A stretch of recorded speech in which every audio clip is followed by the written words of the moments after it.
안녕하세요. 오늘 소개해드릴 코인은 엑셀라 코인입니다. 현재 코인 가격은 1339원이고요. 시가총액은 8768억입니다.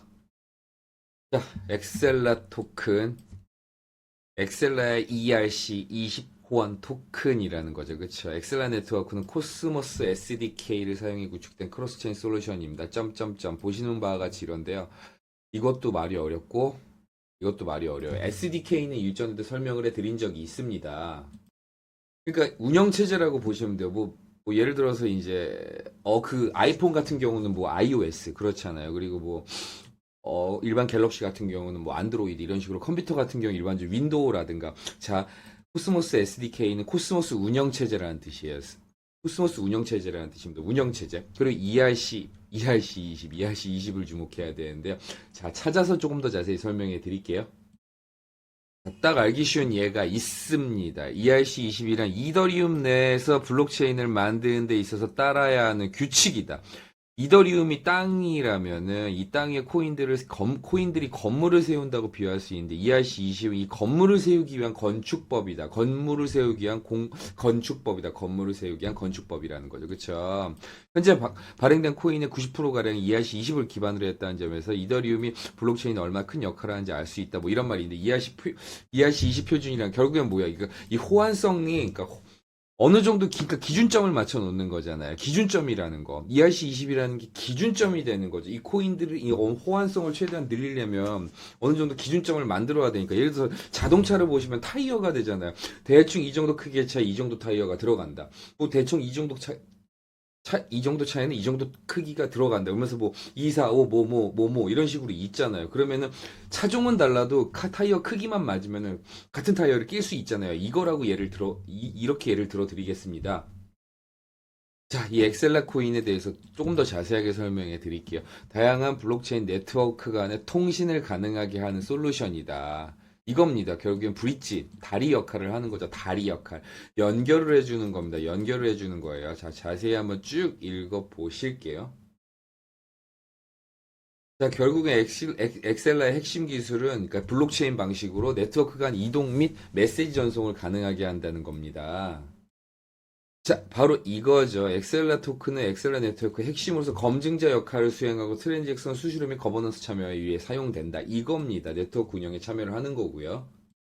자, 여기서 얘기하는 이 엑셀라 생태계라는 거, 여기서 얘기하는 게 어때요? 이 크로스 체인이라는 거, 그리고 브릿지. 자, 이렇게 코인들마다 이렇게 생태계가 있으면 연결하고 이 크로스 체인, 그쵸? 왔다 갔다 연결을 시켜주는 거죠. 그러면서 수많은 D앱들이 있잖아요. 이 D앱들까지 이렇게 호환이 되게끔 만드는 거죠. 그러면서 이제 크로스 체인 생태계를 구축해 나가고자 하고 있는 겁니다. 자, 지금까지 엑셀라 코인에 대해서 알아봤습니다. 엑셀라 코인이 어떤 역할을 하는지, 이더리움 안에서 특히 어떤 역할을 하는지, 어떤 브릿지 역할을 하는지부터 좀 알아봤습니다. 이런 정보들을 실시간으로 이제 소통하는 정보 공유방을 운영하고 있습니다. 그리고 고점에서 물리신 분들, 특히 이제 원금 복구 상담을 진행하고 있으니까요. 언제든지 이제 편하게 010-7237-3249로 문자 1 보내주시길 바라겠고요. 저희 채널에서 이렇게 알트코인 말고 이렇게 밈코인도 다양하게 소개를 하고 있습니다. 커피 한 잔 덜 드신다고 생각하시고 소액부터 투자해서 수익을 보시는 분들이 꽤 있으세요. 작게나마 좋은 정보들을 많이 이제 소개하려고 노력하고 있으니까요. 심심하실 때 한 번씩 보시면 많은 도움이 되실 것 같습니다. 아, 참, 그리고 거래소들에 신규 상장하는 코인 궁금하시면요. 알려드릴게요.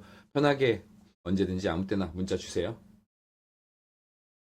지금 이제 어쨌든 간에 엑셀라 코인 같은 경우도 이더리움 관련 코인이긴 하지만요. 이더리움이 어때요? 일단은 자, 현물 ETF로 잘 오고 있습니다. 잘 가고 있습니다. 이제 비트코인이 성공을 했으니까 이더리움도 성공할 수밖에 없다고 보여집니다.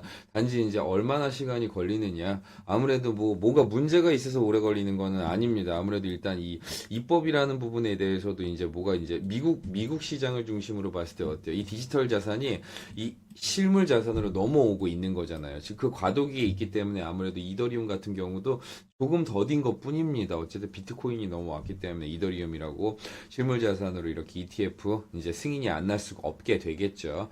자, 앞으로 이제 11월 미국 대선을 앞두고 더 많은 이렇게 변수가 있을 것으로 예상이 되고 있고요.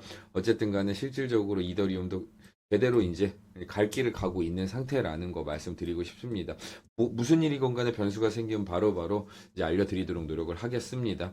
그리고 월드코인 이제 홍채 인증으로 인해서 어떻게 신원을 인증하는 이런 코인인데, 월드코인 같은 경우가 개인정보 유출 문제로 원래 좀 말이 많았습니다. 아무래도 홍채라는 거는 사람의 눈이잖아요. 이 홍채가 이 고유화된 홍채 정보를 토대로 아무래도 이제 개인정보가 좀 민감한 요즘 세상에 아무래도 이제 딱 이 개인정보 이제 개인정보 유출로 이제 문제가 생길 수밖에 좀 없었죠. 왜냐하면 또 이 홍채 정보를 얻어야 되기 때문에 이제 나름대로 홍채 정보를 얻고 또 이렇게 나름 월드코인을 지급했던 것도 좀 조금 아마 구설수에 올랐었고요. 그래서 이제 월드코인 측에서는 절대 이거를 좀 이렇게 안 좋은 쪽으로, 그러니까 절대 이제 좀 어두운 쪽으로 쓰지 않겠다. 절대 그럴 일은 없을 거라고 뭐 얘기는 했지만요. 이제 정확하게 이제 신원 인증에 관련돼서만 제 개인 정보를 사용하겠다고 뭐 이렇게 밝히기는 했지만, 아무래도 지금 이제 좀 민감한 부분이다 보니까 좀 이렇게 퇴출되고 이런 경우가 있기는 합니다.